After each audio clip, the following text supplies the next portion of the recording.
আজকে আম্মু নাকি আমাদের বানিয়ে খাওয়াবে স্পেশাল বাদামের ভর্তা, যেটা নাকি আমরা কখনোই খাই নাই। তো চলো দেখা যাক আজকে আম্মু কিসের ভর্তা বানায়। আম্মু কিন্তু বালু দিয়ে বাদামগুলো ভালো মতো ভেজে নিয়েছে। তারপর আম্মু আর আমি বাদামগুলো সুন্দর করে ছিলে নেব।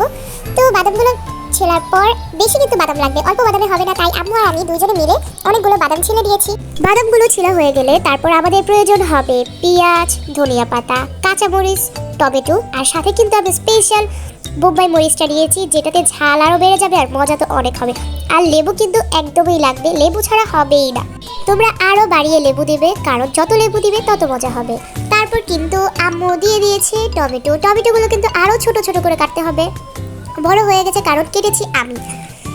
তারপর কিন্তু আম্মু টমেটোগুলো ভালো মতো মেখে দিয়ে দিল বাদামগুলো। বাদাম দেওয়ার পর কিন্তু আমাদের ভর্তাটা একদম কমপ্লিট। আর এই যে তোমরা কিন্তু লবণ দিতে একদমই ভুলবে না, আমরা কিন্তু লবণ দিয়েছি, তোমরাও লবণ দিতে একদমই ভুলবে না। আর এটা খাওয়ার পর বিশ্বাস করো এত মজা হয়েছে, আমি ফার্স্ট টাইম এটা ট্রাই করলাম। তোমরাও চাইলে বাসায় ট্রাই করে খেতে পারো, খেতে খুবই দারুণ, আর এটা কিন্তু শরীরের জন্য খুবই ভালো। তো আজকের ভিডিও এই পর্যন্তই, আশা করি তোমরা সবাই অনেক ভালো থাকবে।